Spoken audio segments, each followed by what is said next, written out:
Assalamualaikum warahmatullahi wabarakatuh dan salam sejahtera kepada Puan Ima dan rakan-rakan. Okey, so nama saya Muhammad Firdaus bin Muhizi, nombor matrik saya 31920045001. Saya mengambil diploma Pendidikan Pengajian Prasekolah di Universiti Selangor. Okey, jadi saya nak ceritakan tentang ataupun saya nak bagi tahu tentang terapi fisiologi. Okey. So, definisi terapi fisiologi adalah membantu seseorang kembali ke tahap fungsi fizikal mereka ke tahap yang tinggi dan mampu mencapai fungsi tersebut. Okey, jadi fisioterapi adalah terapi yang dilakukan untuk membantu kanak-kanak mengembangkan kemampuan motor fizikal mereka ataupun motor kasar mereka lah.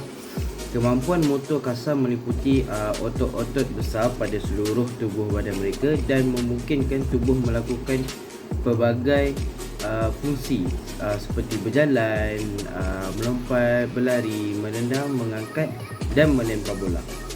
Jadi kepentingan terapi fisiologi ini adalah untuk merangsang kepada pentuturan kanak-kanak khas, okey, dapat meningkatkan keupayaan berkomunikasi mereka terhadap guru, terhadap rakan-rakan dan masyarakat.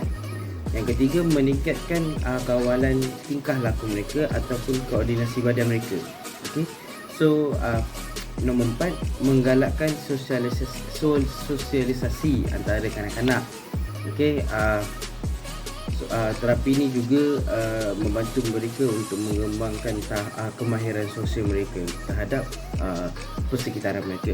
Okey, yang kelima, meningkatkan keupayaan koordinasi mata dan tangan. Terapi ini berkait dengan mata dan tangan supaya mereka dapat melakukan terapi tersebut dengan sempurna. Seterusnya, meningkatkan keupayaan psikomotor kasar dan halus. Terapi ini adalah tujuan utama dia lah untuk meningkatkan keupayaan psikomotor secara kasar dan secara halus. Alright. So last sekali, meningkatkan keyakinan diri. Alright. So benda ni pun dapat meningkatkan keyakinan dan dapat meningkatkan punya confidence level dia orang terhadap masyarakat semua untuk menjalani kehidupan seharian. So faedah terapi fisiologi ini dilakukan adalah untuk merawat kecederaan otot semasa sukan, masalah sendiri, kecederaan belakang ataupun tengkuk. Okey, terapi ini adalah bukan sahaja untuk kita mengembangkan fisiologi kanak-kanak khas, tetapi juga untuk kemalangan ataupun kecederaan otot yang lain. Right? So seterusnya, untuk mengelakkan pesakit jantung daripada kehilangan kekuatan dan fungsi tubuh badan. Untuk kita kalau nak tingkatkan kita orang punya kesihatan jantung tu, kita orang kenalah melakukan terapi-terapi selama mengikut tahap-tahap yang telah ditetapkan. Okay, yang seterusnya dapat meningkatkan kekuatan pergerakan, kestabilan diri dan mengurangkan kesakitan semasa melakukan pergerakan. Mereka pesakit ni diorang tak boleh nak buat sesuatu pergerakan ataupun terapi itu secara drastik. Dia kena ikut flow by flow. Daripada tahap 1 ke tahap 2 ke tahap 3 begitu.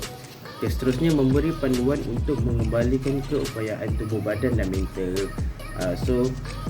Masa yang sama, dalam meningkatkan keupayaan tubuh badan, dia akan dapat meningkatkan mental mereka, supaya mereka tidak terasa down, terasa kecewa, sedih.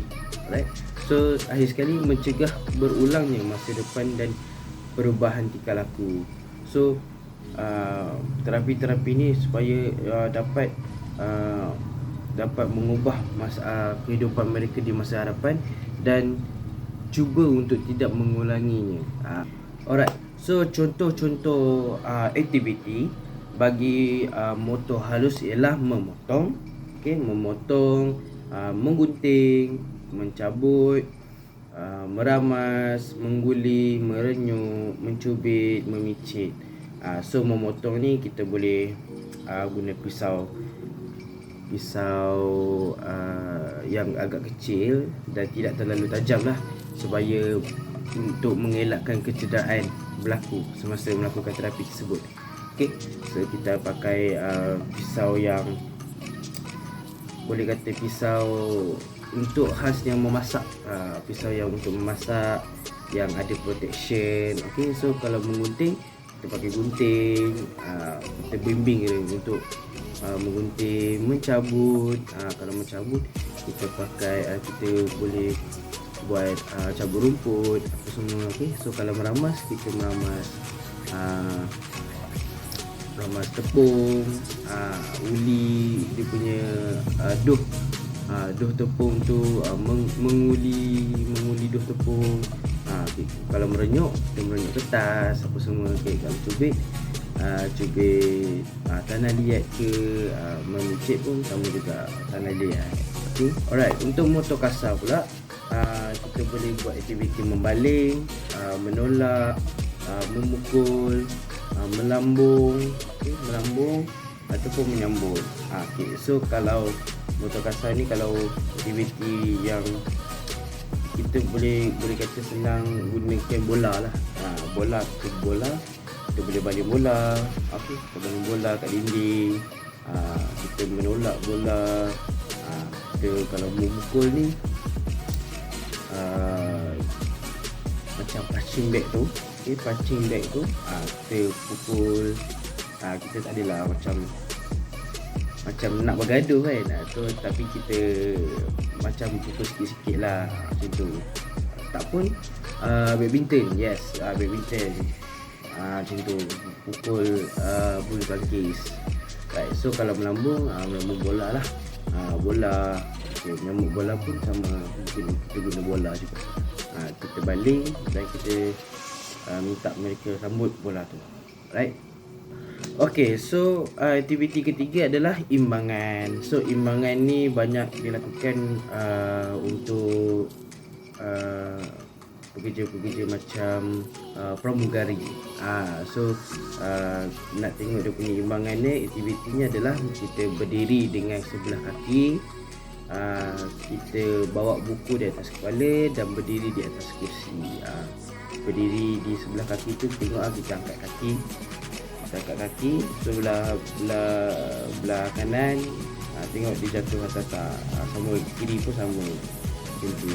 Lepas tu kita bawa buku pula, buku atas kepala, jalan, tengok buku tu jatuh ataupun tak. Nak tengok kita punya balancing badan kita, lebih ke kanan ke, lebih ke kiri ke depan ke ataupun ke belakang. Alright, so berdiri atas kursi pun sama juga. Kita berdiri atas kursi, tengok kita tengok sama ada kita lebih kepada kanan ataupun kiri, ke depan ataupun ke belakang. Okay, untuk aktiviti terakhir adalah koordinasi. Okay, so koordinasi ni mempunyai detailing lah, ataupun boleh kata ketepatan lah. Macam contoh, kita masukkan jarum, ke dalam lubang manik. Kita masuk daripada jarum tu, daripada tak pun kita masukkan tali ke dalam lubang jarum tu. Itu pun boleh juga. Jarum masuk lubang manik, kita melambung dan menyambut bola pelbagai saiz. So tengok kita punya koordinasi tu, cara kita menangkap, cara kita melambung bola tu ikut saiz bola, daripada kecil, sederhana, besar. Itu sahaja penerangan daripada saya tentang terapi fisiologi untuk kanak-kanak khas. So aktiviti ini boleh kita lakukan dengan kanak-kanak khas yang mempunyai penyakit seperti ADHD, hyperaktif, cyberpasi pun boleh, yang kecacatan fizikal pun boleh. So nak buat terapi ni pun kita kena rujuk kepada pakar-pakar perubatan, pakar-pakar yang untuk pendidikan khas ni lah. So kita sebagai pendidik, sebagai guru, kita kena concern benda ni, kita kena prihatin tentang terapi-terapi ni supaya kita dapat membantu mereka secara awal daripada umur mereka kecil, supaya mereka bila masuk ke alam remaja, dewasa semua, so mereka tidaklah terlalu kosong bila nak melakukan sesuatu pergerakan ataupun aktiviti. Alright, itu saja daripada saya. Terima kasih.